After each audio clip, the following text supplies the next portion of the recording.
We're taking calls here. I'm going to go ahead and take my first caller. 508 area code. You're with us on the Go Show. What's going on? Hello? Hello? Who's this? You're on the Go Show right now. Oh, I'm sorry. I think I called the wrong number. I'm sorry. You called the wrong number? Yes, I'm sorry. Are you sure? You sound like one of these, feminized men we're talking about this evening. I'm sorry. I think I called the wrong number.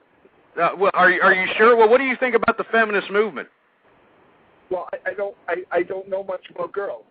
You don't know much about girls? Well, it's obvious by the feminized vernacular. Oh. But I just want to know your opinion. Do you think the feminist movement is contributing anything to society?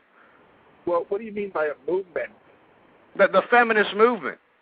I mean, haven't you noticed the 1960s Gloria Steinem feminist movement? That's what we're talking about this evening. You're on the air right now. Well, I'm not that old. I'm only 22. You're only 22. Yes. Okay. Now, when you were in public school, let me ask you, were you told to be politically correct? Were you emphasized political correctness in public education? I went to parochial school. You went to Pinocchio school? Is that what you said? Parochial. Oh, I understand. Okay. So let me ask you. I'm really sorry. I have to go. I'm trying to call my friend. Okay. You're trying to call your friend. You got 1,000 people listening to you right now, my man. Oh, I'm sorry. Hello. Now you see, folks, that's exactly what I'm talking about. I mean, there's a 22-year-old young man here. All right. We're just asking him a few questions, and the guy is so pussified, he can't even stand up and say anything. I mean, this is what I'm talking about. This is the feminization, the pussification of the American male. Notice the feminized vernacular in that young man. And I really don't mean to pick on that young man, but he happened to have called up. But this is exactly what I'm talking about. Men aren't standing up and being men anymore. They're not sounding off like they got a pair because their pair is in their goddamn wife's purse. And that's just disgusting. Anyway, 646-652-4869 is the number to call. The show took a different direction. I was actually talking about the feminist movement and how it's implemented the pussification of the American male, how it's kind of perpetuated the social ills of American society, how they've made it the social norm for women to have 5 or 6 kids from 5 or 6 different fathers, how they made it the norm for females just to go out, have 5, 6 different divorces and that sort of thing. Anyway, we got a caller here. I'm assuming it's ReadyWorks. 704 area code. Go ahead. What's your question? What's going on? There you go. This is ReadyWorks. What's that? It's ReadyWorks. Oh, this is ReadyWorks. Okay, now you were in chat here. Yeah, man. Touting this Ron Paul stuff. Now, why is Ron Paul a true conservative in your opinion? I think that he follows the Constitution and he's fiscally conservative. I mean, I don't think that's. I don't think that's really an argument. Could it be? I mean, well, you see, as far as conservatism, that's the argument. You have to understand, though, we're at a time of war. There, ReadyWorks. We're at a time of war. I mean, this is why we're spending money is because we're out here fighting the war on terror. Okay, Ghost.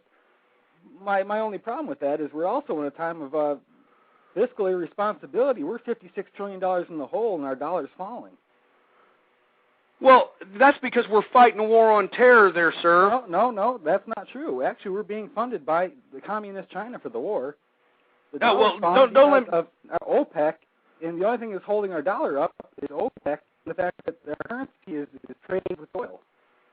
So no, you're not right. That's wrong. Well, first of all, China is about to fall, in my view, and that's a whole other subject matter. I think that they're contradicting their whole ideology that made the communist China. They're utilizing communism to exploit work out of capitalism. That's very true, but I think they're leaning more towards capitalism. Yes, it's still a communist on paper, And I'm telling you, mark my words though. The Chinese government is going to fall. First of all, they're dishing out all kinds of industrial runoff into the drinking water, which is killing their people. Secondly, they've oppressed their people politically, religiously, socially, and any other way they control their population in an authoritarian manner. So that's another thing that's going against their favor. If I could interject, this isn't Tiananmen Square. Actually, they're seeing more profit per person, per capita, than they've ever seen in the history of China. I mean, this is a topic that we can discuss, but it's not going to get us too far because it is, but I disagree. India and China are actually extremely viable. I mean, we made them that way. Well, see, in India, I'm not really worried about India. India is playing our game. They're democracy, and they have elections and that sort of thing. But communist China, I have no fear of communist China, and I heard this from a lot of economics guys that I usually participate in dialogues and discourses with, and I tell them, I mean, how do you expect communist China to sit here and be any kind of a force when they're going to implode from the inside out? I mean, they have oppressed their people so long, and now they're trying to use the guise of communism to exploit work out of their people while the communist the party in China becomes rich off of it. I mean, this is exactly how the Soviet Union fell. The Soviet Union fell because they I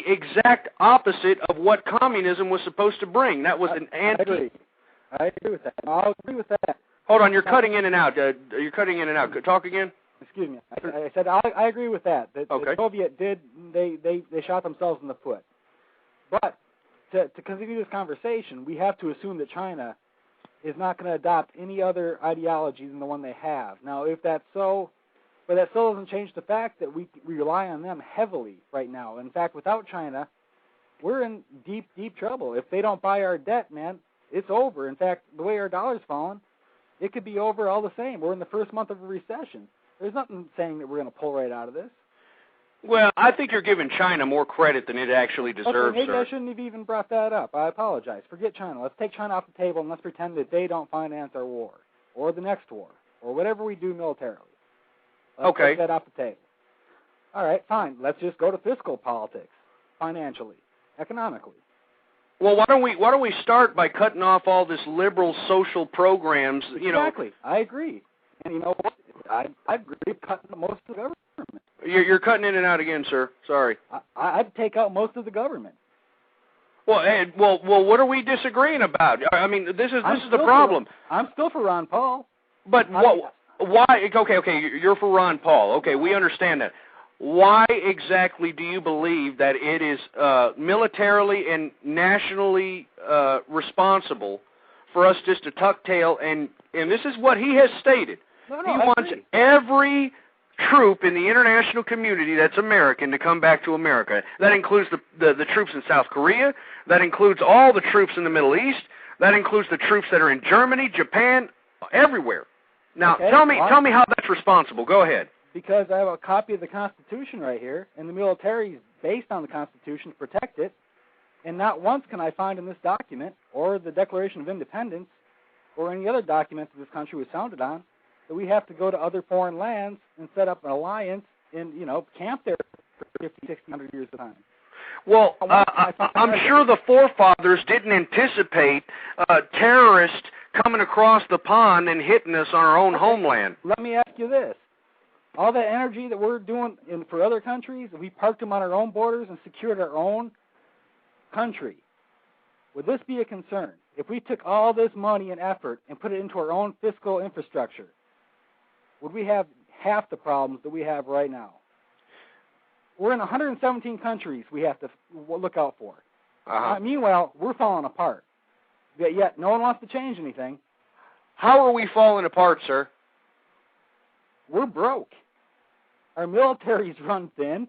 We're borrowing money from communist countries. Well, our military's run thin. We've got the strongest military in the universe, sir. That's great. Yeah, and we put them up against third world countries with no military, and we go broke doing it.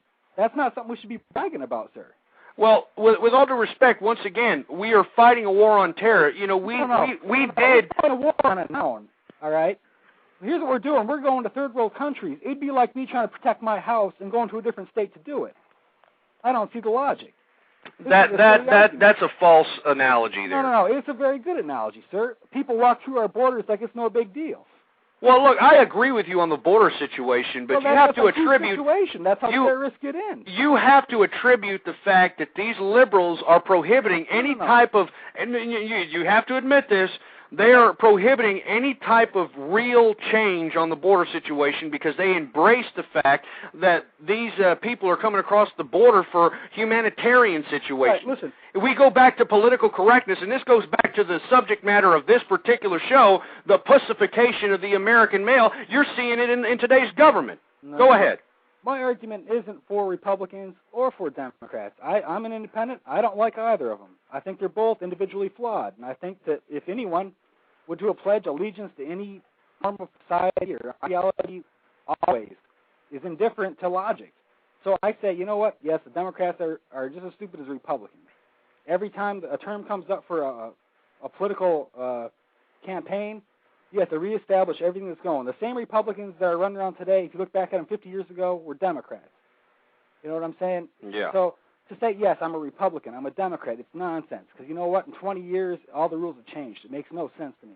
Well, with all due respect, sir, I think that the Republican Party stands still for conservative values. Now, granted, I understand that you're trying to speak to me from a fiscal conservative standpoint, but you have to understand that we're in a war on terror. Okay, no, I mean they are hitting us, and the reason is because this is a war of ideology. I mean, this is not about one man, one country. I mean, there are 1.2, 1.3 billion Muslims in the international community, and a good sect of them are being induced into Islamic radicalism because of the mere pacifism of the Clinton administration. Here's what we're going to say. If you're saying that they're being indoctrinated because we're free and their religion is saying that, I'm going to say no. They're being indoctrinated because we go get their oil, we set up camp, and we're building the largest embassy known to man in sovereign countries. No, the reason they hate us, sir, is because they are indoctrinated with Islamic radicalism that makes them believe that anything westernized is the great Satan. Hold that thought 1 minute. 646-652-4869. We've got another caller here. I'd like to hear their opinion on this conversation. 858 area code, go ahead. Hey, what's up? I was listening to your show and having some fun. There's nothing like talking to a Paul-tard to frustrate you. I don't see how, first of all, Ron Paul claims to be a constitutionalist. Well, great. You know, we all like the Constitution. That's fine. But Ron Paul lives, I'll pull from Bill Clinton when I say Ron Paul lives in a fairy tale land. You cannot become an isolationist. Unfortunately, I don't believe in globalization, but you can't be an isolationist. You cannot ignore the issues. We weren't just attacked on 9/11. We were attacked starting with Iran back in 1977 and all the way through, the coal bombing, the Marine barracks bombings. Yep.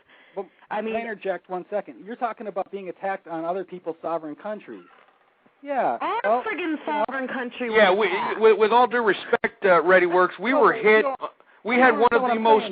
We had one of the most traumatic terrorist attacks ever to be hit on our nation, and it was because of the pacifist approach of the Clinton administration that emboldened this activity. I lost people on 9/11 in that attack, and I'm still not going to buy the rhetoric. Listen, you depart a Chinese embassy the size of all of America in the middle of our country and expect that's going to happen, then you're crazy. What rhetoric? I mean, what rhetoric? The fact is, Muslims killed 2,996 people in about wait a second. Hold on. 2 hours. One thing, we never even went after the bad guy. It's not about one man, Ready Works. No, wait a second. Our administration is, quote unquote, not concerned at this time with Osama bin Laden. And most of those people were from Saudi Arabia.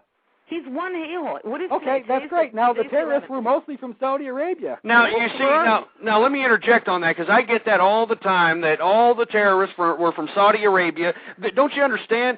This is what terrorism was trying to do. They thought that they could terrorize us into dictating our foreign policy. What Osama bin Laden tried to do was he tried to put a Saudi face on that horrific terrorist attack, and he actually believed in his nutcase Islamic radical mind that if he hit us with a Saudi face that somehow that would induce us into a war with Saudi Arabia, and that would just kind of benefit his old jihad concept, and everybody would be fighting because the great infidel, the great Satan, United States, is invading the holy land of Saudi Arabia.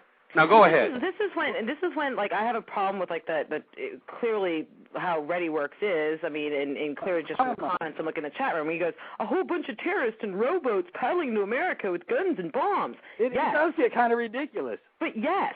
What do you think? Because they can walk across their borders right now. You're one of those people that's like looking at the Iranian gunships, like running up on our ships in Iran and thinking like, oh, it's a joke. You know what? In Yemen, one little gunship went up and killed 17 sailors with one I think what you're missing here is why the fuck are we in all these countries to worry about? I mean, you're acting like we're supposed to be off the coast of Yemen and Iran all the time. But you see, we're supposed to be funding everyone's military across the entire world. ReadyWorks, if we take a pacifist approach to the international community, they are going to come across the pond and hit us in our own homeland. I don't understand how come you can't see that. I don't think you're missing it. If you protect the homeland and not try to protect 117 countries with 700 bases financially and militarily, that's what's going to bring us down. Have you forgot that we are a superpower and the sole superior superpower? We are not a superpower. We're soon going to. We are broke. You're cutting in and out. You're cutting in and out. Say it again. We are not the superpower we were 50 years ago. We are broke.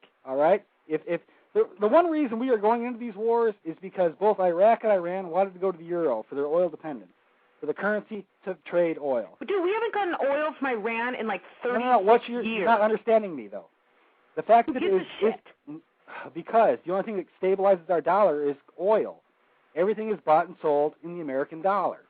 Now, if a country goes to the euro, the American dollar collapses. When that happens... It's already collapsed. I mean, seriously. No. It collapses when a dollar is worth like a tenth of a cent. Well, it's close. Not 70 cents. No one's arguing that some of the things that Ron Paul says make sense. No. You're obviously... Or Fred Thompson. But the problem is the rest of the crap is, first of all, you look at his supporters. They're rabid nutsacks. Unfortunately, though... Interviewed by Alex Jones. I can't argue all the supporters. I'm not worried about the supporters. I'm not voting for the supporters. I'm voting. The supporters speak to the candidate. Yeah, exactly. I mean, here's what I'm voting for: constitutional rights, liberty, and the fact that our dollar is falling. I kind of want that to stop because I don't want to be living in an economy based on what Peru will be like, in the next 20 years. Yes, and unfortunately, Ron Paul's vision of isolation is never going to happen. It can't happen, and it won't happen. And it'll only embolden not only the terrorists, but Red China and the Soviets into believing that they're now the superpowers, and they can indoctrinate everyone across the world with communism. China is a friggin' superpower. I don't know where you've been, but China is definitely a superpower.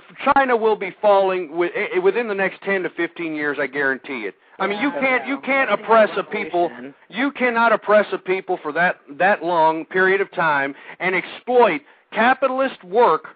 This is not communist work. This is capitalist work out of its people without its people getting any kind of benefit. They are creating a whole elitist community in the Communist Party and leaving 90% of its population in peasantry. I guarantee you it will fall. The only way they'll fall is if there's a revolution of the people. They're so cowed over there. They're so controlled over there. I don't know if it's going to happen. But ReadyWorks, I mean, it's not that most Republicans, I'm not a conservative, I'm a Republican. It's not that most of us don't argue the fact that Ron Paul has some good points. There's been plenty of times on my show, on my blog, and on other places where I've said, wouldn't it be friggin' great if we just, gave the middle finger to the rest of the world and pulled everything out of everywhere, shut all our bases down, did all... You can't do that. You can't get rid of the CIA. You can't do that because here's my no matter point, what though. happens, there's other people out there that want to kill us. We can't ignore it, unfortunately. I wish we could, but we can't. Our ignoring them for a certain amount of time emboldened them, and we got 9/11. They watched, they practiced, they did 1993. They hit the World Trade Center then. They went, hey, we didn't get anything from that. I don't need a history lesson. What I'm saying is, maybe all these things can't go on. We're broke, all right? Now we can pretend not to be broke. Clearly, you need a history lesson. No. We can pretend not to be broke. But at the end of the day... Well, who gives a shit if we're broke if we don't exist anymore? I mean... No, you're not understanding what I'm saying is, we still exist now. If we continue so irresponsible, trying to we're spending money that we never even had, okay? We're $56 trillion in the hole. Yes, right? I agree. Eventually, very soon, that's going to catch up to us if we don't change something dramatically. And when that happens, Ron Paul is not the candidate to okay, do it. ma'am. Yeah, absolutely not. Explain to me how fiscally or financially, economically, which is the only thing our superpower is based upon, by the way, is money. It's not like we were great poets and somehow we became a superpower. Explain to me how, without a monetary or a currency that's of value, that we can keep being a superpower. Well, we can first start off by cutting off all this ridiculous liberal social program handout nonsense that we have. How much fat? How much fat you think we can trim? We're $56 trillion in the hole. How much fat are we going to trim this? I'm sure if we trim a buttload of frickin' fat, dude, so easily. You could, I mean, okay, literally, if you stop, you're seriously getting right back into the Ron Paul territory. Listen for a second. If you shut down the anchor baby bullshit, that would cut a lot of fat. If you started turning them away at the doors, you stopped taking their kids in your schools so your kids can't even get educated anymore. I mean, the illegal immigration and the border alone would trim so much fat you don't even comprehend it. And it makes sense. They're criminal invaders. They don't belong in the country in the first place. So basically, you're basically against the isolation, or you don't want to take anyone off of the sovereign soils of other countries. Absolutely not. That would be militarily irresponsible. Absolutely. I don't see how it is. I don't see why we need people in Korea all the time. Because you have other ideologies that want to dominate the international community, my friend. They did it with communism. Is Korea that, weak that they can't protect themselves at all? Israel. Yeah, I mean, are you really so unaware of the fact that I'm trying to think of a good analogy to actually. We created a welfare state for the world, and yes, they take it. What I'm saying is, how is it that fiscally we don't want welfare in our country, yet we'll give anything to any other country, and then we're surprised, and then we'll say, and then we'll try to fight that argument. We say, well, we need to give everything we got to other countries. They need us. We'll be horrible, but yet we can't have a soup kitchen sponsored by the government. It's insane. Who the hell do you think is the one that's sponsoring those programs, though? It's not the Republicans. No, it's the same thing on a bigger scale, and you're fighting for it. You're like, no. We always got to keep a base in Germany. It's the fucking soup kitchen of the world. You know what I'm saying? Trillions of dollars every year. We can totally agree on that. Pakistan. Why are we in Okinawa? Why are we in Germany? Exactly. Why are we? Although strategically, if you pull your troops out of everywhere you've already got a stronghold in, if the shit hits the fan, you've lost that foothold. Why do we need a foothold in Guam? Because we don't want any other kind of ideology taking foot over there that can threaten our national sovereignty and our national security. And why do we sponsor the UN? Don't even get me started on the UN. Why is it we're so alone and everyone, you know what I'm saying? Why is the UN tomorrow and have a fucking party, dude? I know, you're not going to get any debates with me on the UN. The United Nations is an absolute joke. And why we even oblige ourselves to the United Nations is just beyond me. So, I mean, you're not going to get any debate off of me with that. But my point is, as much as I want to agree, I know that this can't go on. I know that we're already broke. I mean, it's kind of a moot point for me to argue that, well, I don't want this to happen, but I guess I'll let it. I know that in 4 or 5 years, the bottom's going to fall out, and that's going to be it. I don't think you're giving America enough credit, my friend. I think you already have a defeatist attitude. No, I don't believe so, because I know the GDP is based on consumer spending, and the dollar's falling.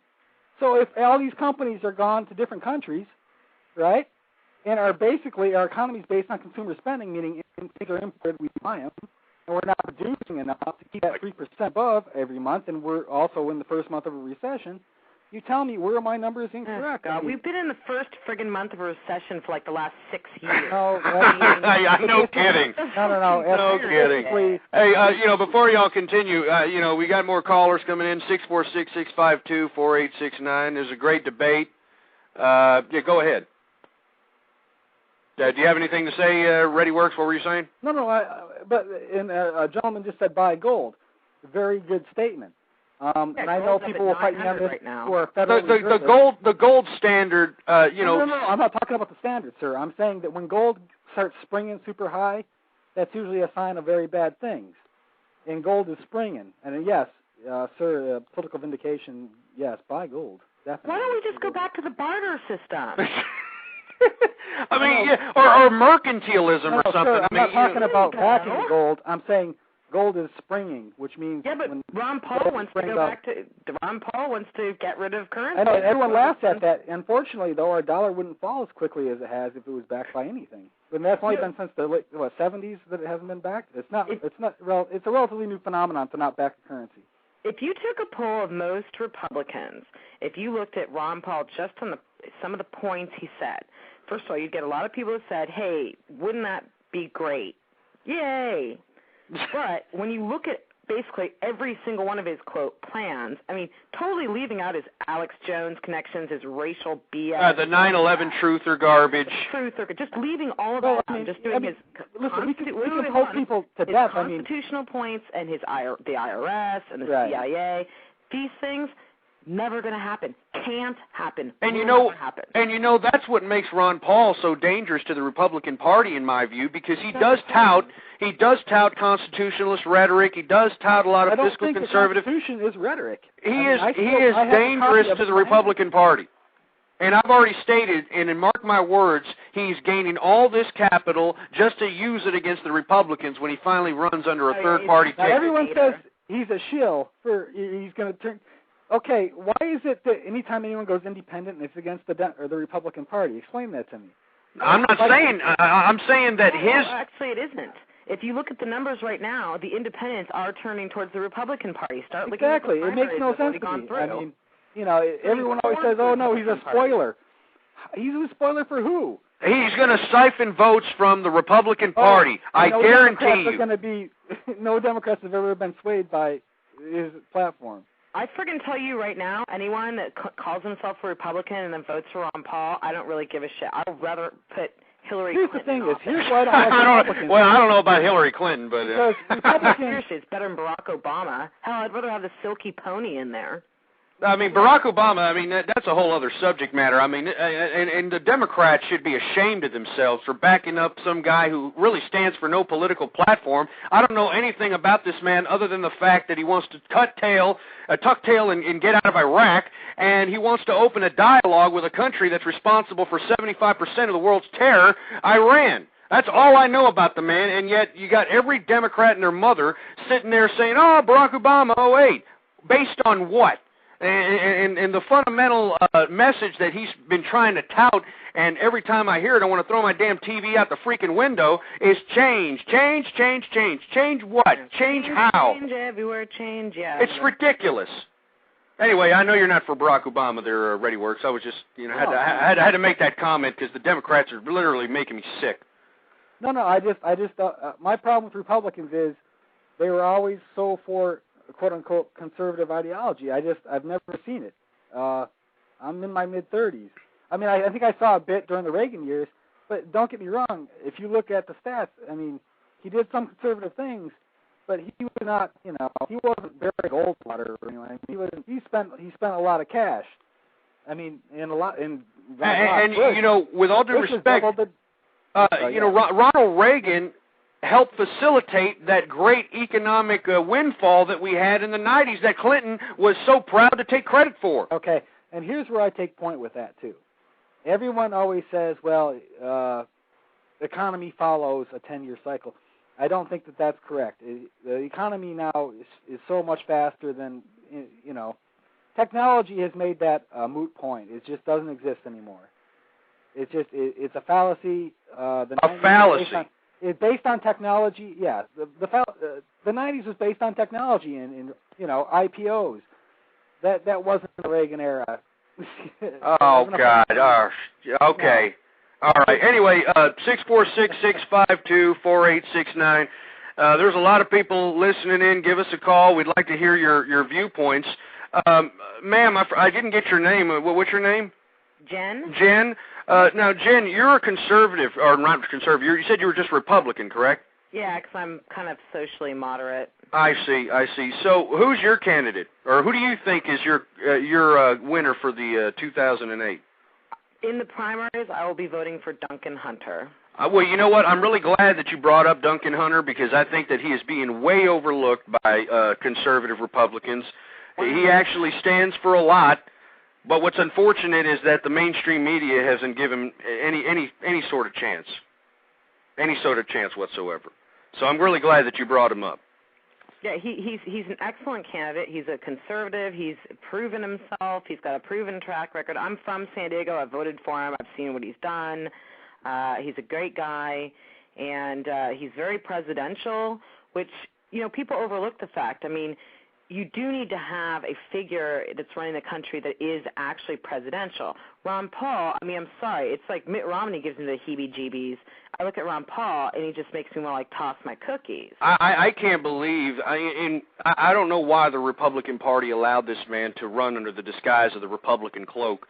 I mean, I just think that it degrades the integrity of the Republican Party, allowing this man to go on debates and basically saying that we deserved 9/11, that we deserved all the terrorist acts against each other. I think it's pretty sad that the Republicans would allow him to do that. What do you think about that? Me or either one? I think that the policy is flawed. I agree with what he makes sense to me.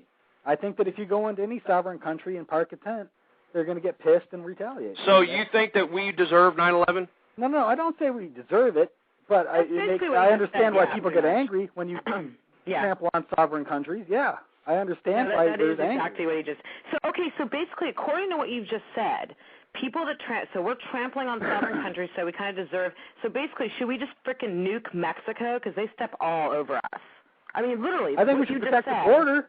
I think we should protect the border, which is never done. Well, we should just nuke Mexico then. I would solve all No, problems. ma'am, I think you misunderstand me. I didn't say we should nuke anything.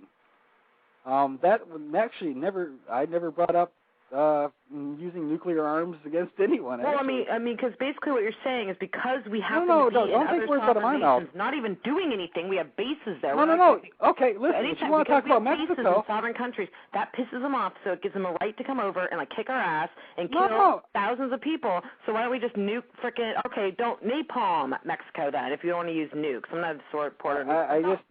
I'm trying to, I guess, understand how you're empathizing this, but it's a perfect analogy.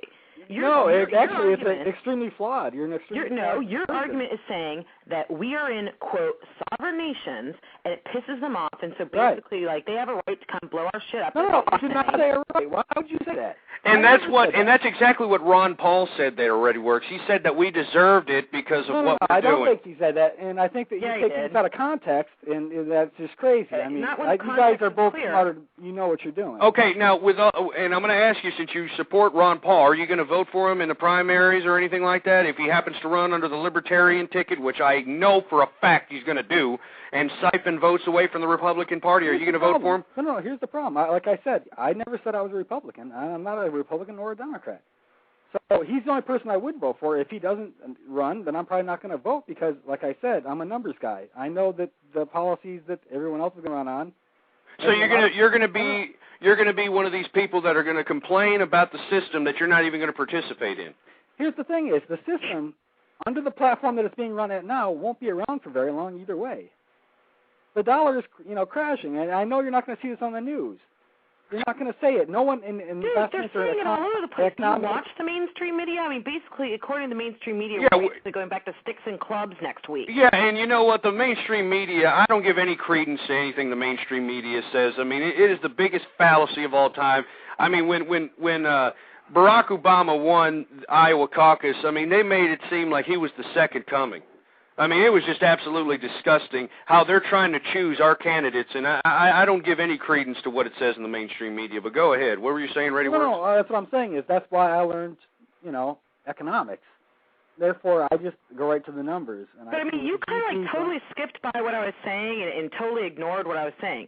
Your argument from basically when I got on and you got on was that we are invading sovereign nations to steal their oil and we're evil and we're bad and blah, blah, blah, blah. No, my point is, and I really believe it, is because Iraq wanted to go to the euro. And I think that that's one of the main reasons that we went to Iraq, because obviously we didn't go there for 9/11. We went to Iraq because it was run by a genocidal dictator who wanted to freaking kill us, who was actively sponsoring terrorism. Yeah, and with all due respect, With all due respect, Ready Works, I don't think you understand the magnitude of the war on terror.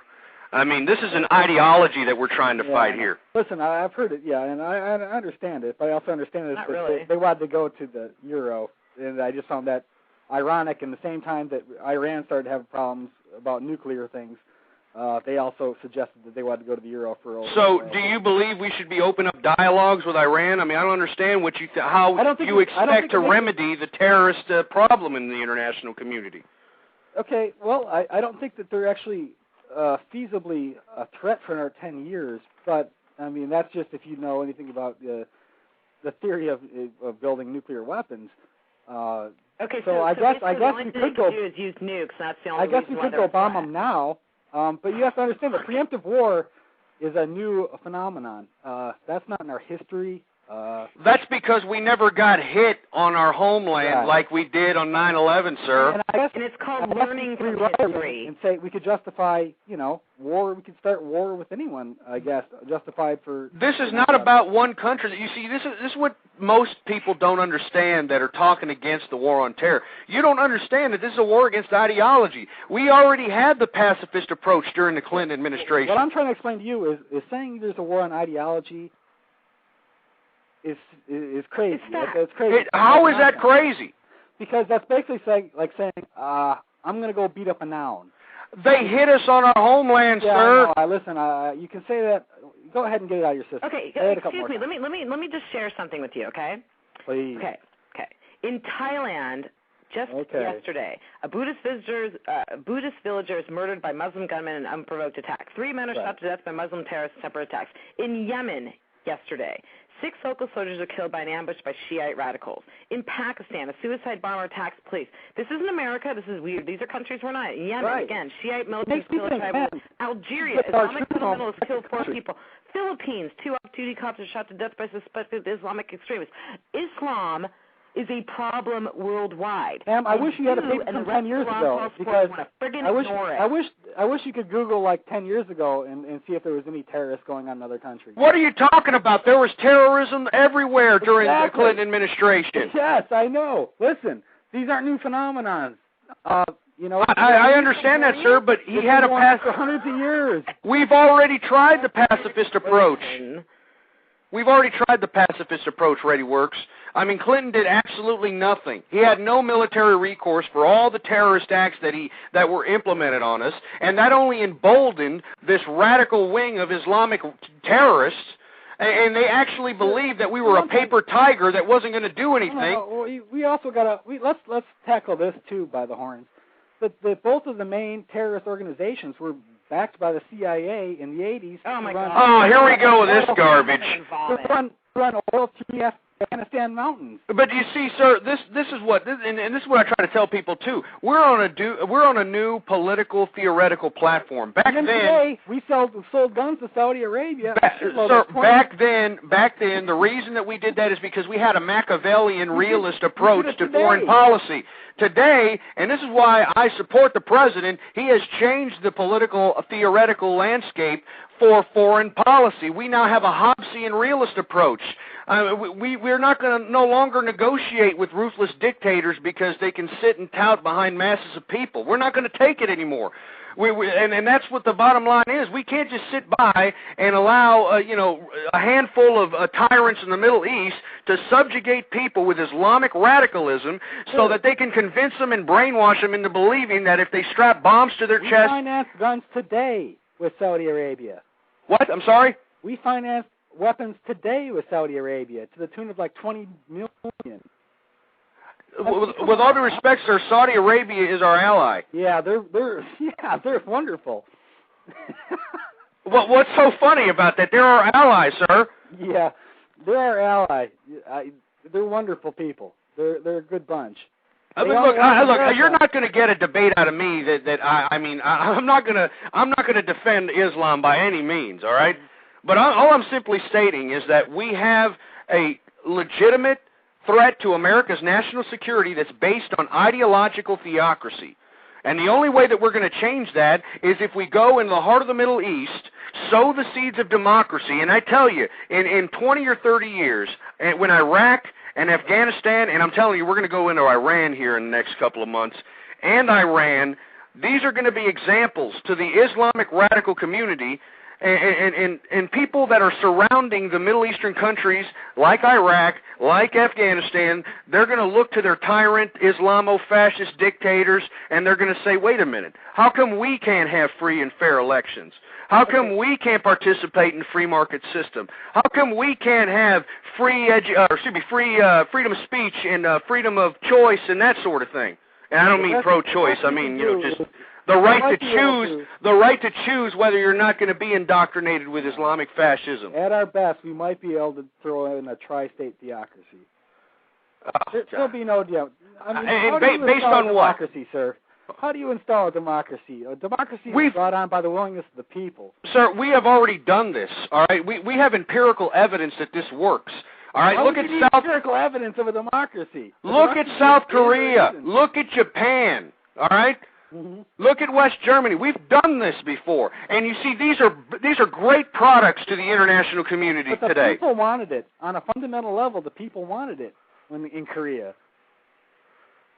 No, well, half of the country didn't. Half of the country didn't. You go over to Iraq and say, "Hey, do you want democracy?" They look at you like you're fucking head pumping. What are you talking about? It's working. Are you kidding me? They just opened up the Iraqi zoo. I mean, they got families picnicking now. I mean, give me a break, sir. I think the testament of democracy, unfortunately, is time. And unfortunately, you can't have a militarized democracy and say it's a success. You can't say there's an installed democracy if it's at the barrel of a gun. All right. So yes, we can argue about what's a functional democracy. So what you're saying is we're putting guns to people's heads and forcing them. You know what? Everyone behaves when the M16's around. All right, that's what I'm saying. I mean, so how do you think we should solve this problem? For one, I don't really have any personal interest in Iraq. I know that 9/11. I think that we should have went after just brass tacks. If you're going to use all of the capabilities that we have, found out every person involved, yes, on a smaller level, and not started a war. It's going to trick you into more war. I don't know if that was the best plan, but you know what? Everyone's brilliant, I guess, in retrospect. But do I think that we should spend all of our wealth and time in this country to quote-unquote install democracy that I don't think they truly believe in? Because like I said... So you're automatically making assumptions about a masses of people. Making assumptions. It's been longer than World War II. What am I automatically making an assumption about? You're automatically saying that masses of people don't want freedom. That's what you're saying. You're saying that they'd rather be subjugated with theocracy and that they're happy being brainwashed into believing that if they strap bombs to their chest and kill people, they're going to go to heaven. For one thing, I think that you must understand that democracy is pretty much a Christian ideology, too. Oh, give me a break. Are you kidding me? No. Are you honestly kidding me? No. Explain to me how it isn't. Explain to me how it is. How about that? All right. How many countries, on their own fruition, grew and established a democracy? I couldn't hear you. You're cutting in and out. Say it again. How many countries on their own fruition that weren't based on some sort of Christianity functioned or stabilized their own democracy on their own? Sir, we invented the concept. You understand what I'm saying? I mean, we are the greatest social experiment on the face of the planet. There was democracy before America. Oh, what, you're going to say that, the English were a democracy because they rose up against the king. Are you going to make that argument? If it was a democracy, it is what it is. Oh, God. Well, you know what? We can agree to disagree, sir. And I really appreciate, whether I disagree with you or not, I really appreciate the discourse. Jen, are you still there? I am. I'm sorry. I had my phone on mute. No, it's more than fine. Anyway, I initially started this show trying to talk about the impacts of feminism, and then we got into this debate because the Ron Paul touting. I'd like to hear your opinions on the feminism. That's what the topic was here. What do y'all think about it? What do you think about feminism and its effects on the moral ethos of America? It depends on what you're talking about. Feminism. Are you talking about leftards that are like? Well, now I started off the show by saying I understood the concept of feminism at around the time of the turn of the 20th century. I understood that women didn't have the right to vote, which was uncalled for. They didn't have the right to work, which is even more uncalled for. I'm talking about the 60s Gloria Steinems that have basically induced this embracing of immoral activity and that sort of thing. I mean, the prevalence of single-parent families and throwing that under the guise of liberation. I mean, do you think that I'm just nuts? I mean, because many people have criticized me in saying that I don't know what I'm talking about. How is feminism? I mean, let me see if I try to get where you're coming from. Like, how is feminism affecting you right now? Well, let me tell you something. First of all, the feminist movement has asserted the absolute pussification of the American male in today's society. Let me give you an example. You have a woman that'll get up on stage, on television or something, and says, you know what, women are better than men. And you're going to get a round of applause from everybody, both male and female. But if a man, and I'm not saying it's right either, but if a man gets up on there and says, you know what, men are better than women, he'll get booed off the stage.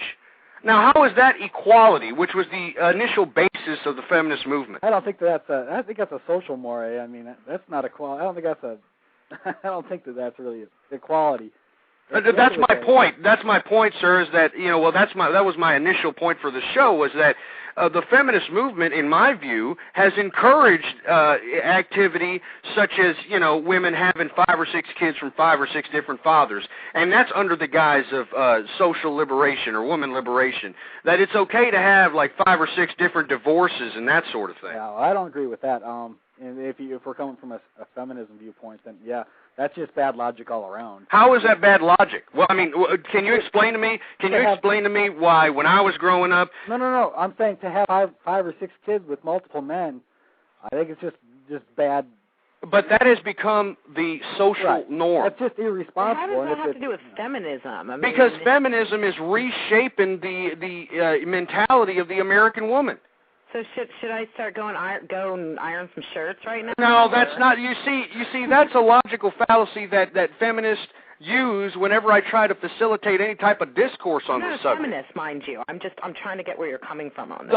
The point is that I'm all for women going out, having a job, going out, being able to participate in voting and that sort of thing. I just think that what the modern woman does now is not instill that instinctive nurturing instinct on their children. Instead, they're basically dumping their kids off on an illegal alien child care provider or in front of a boob tube or a violent video game or the internet, and they wonder why these children are going into schools and killing each other and participating in deviant activity and that sort of thing.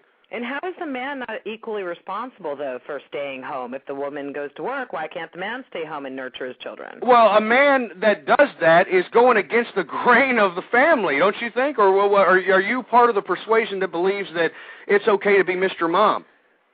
I have no problem with people that... I have a friend that's Mr. Mom. His wife makes money, and he stays home and raises the kids. Now, how is that bettering the children? Can you answer me that? Wait a second. Children are happy and well-adjusted. I mean... Do you think that's detrimental to the kids? Well, no. I think that the parents should be involved at a mutual level. No, but I'm saying specifically, do you think it's detrimental to have the man being a taker for the I think that it only asserts the pussification agenda of the feminist movement. And, I honestly believe this. I mean, don't you... I remember a time... I honestly believe that the country is becoming pussified, and I think it's becoming pussified through politically correct BS. And you know what? I can agree with you with that, Jen, because let me tell you, it's the feminist movement that has utilized political correctness like McCarthy utilized communism during McCarthyist era. I mean, and that's the problem. I mean, and I think that we need to address that problem, whether I'm a little extreme on my views, which I can probably admit I am, but at the same time, I mean, we need to do something against the moral ethos being degraded in today's society. I mean, do you agree? I don't think, you need to look at, what are the things that are causing morals in this country, and by morals, I'm sure that you and I would probably agree. What are the real problems? Is it that mom isn't staying home and, quote, nurturing the kids? Is it really just like the information technology? Is it like some of the people that are in the chat room tonight and these kind of people that are just like, lower than pond scum? Is it more just the way that society is moving in general, not just feminism, just society in general? I think that feminism has perpetuated this mentality. It's made the social norm for women to go ahead and have 5 or 6 kids from 5 or 6 different fathers. I mean, it's the feminist movement that disguises that activity of women liberation. Yeah, but see, the ones that are going out and having like the 5 or 6 kids from 5 or 6 different fathers, these are not like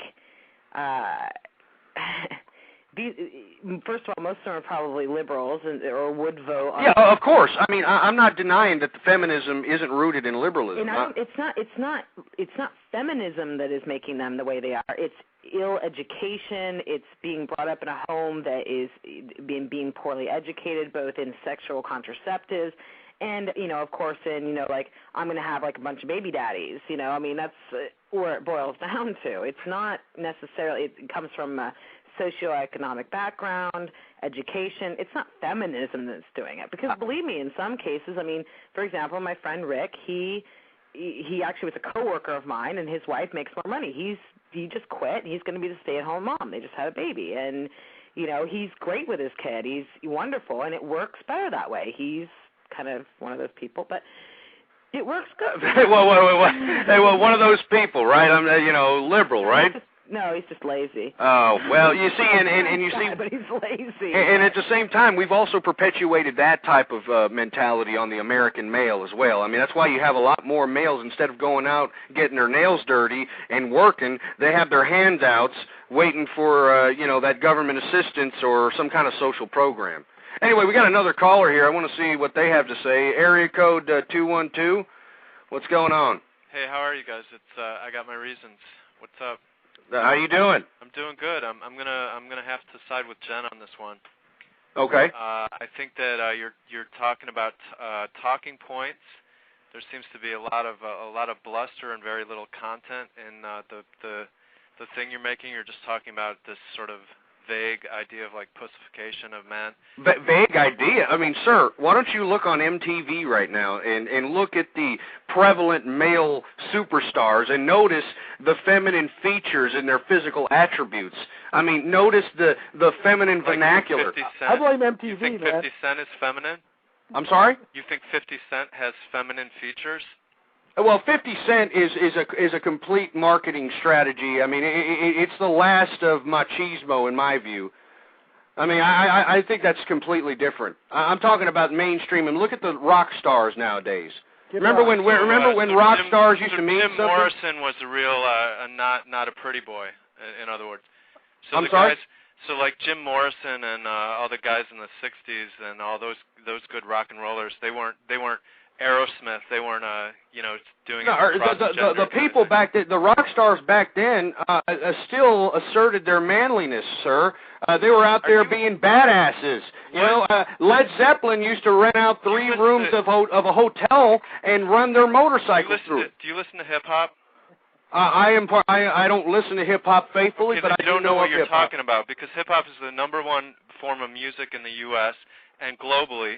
It's the #1 form of music that's bought by teenagers. Let me combat you with that. Okay, and, look. And it's consistently misogynist. You should listen to it because it'll reinforce your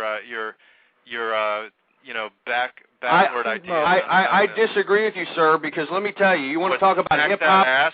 You want to talk about hip hop. Why don't you look at Beyonce Knowles and listen to the ideology she's spreading to young children in those songs? Oh, you can pay my bills, you can pay my telephone bill, you can pay my car bill. That's a feminist message. Are you out of your mind? That's look, sir. Retrograde 50s. Let's get married message. Give me a break. It's like give you a break. Excuse me, sir. Are you a liberal? Are you a liberal? No, I'm not. I'm a progressive, and I'm sure you don't. I'm sure you don't see. That's just another word for disguise for liberal. Look it up. It's on Wikipedia. Well, yeah, you know, sir, Wikipedia is not a credible source. No college professor would use that as a credible source, and you know it. Conservapedia, because the same exact things are on it. You can also look up neoconservative, and it'll give you the answers that you. I can't believe that you sat here and cited Wikipedia as some sort of a legitimate source of information. Are you listening? Conservopedia. It's the conservative version of Wikipedia for all you people that can't stand to look at just a regular source. You can go look at Conservapedia, and it'll have the exact same definition. So go look up progressive politics on Conservapedia, read about the 1890s, read about the 30s, read about labor unions and all that, and then you can figure out... Oh, so that's what I'm saying. You're a liberal. You're for unions, right? Liberal. You're for unions, right? I think that unions are an important part of our labor, yeah. Okay, now why is that? You think it's okay for a group of individuals to basically strong-arm companies in for higher pay?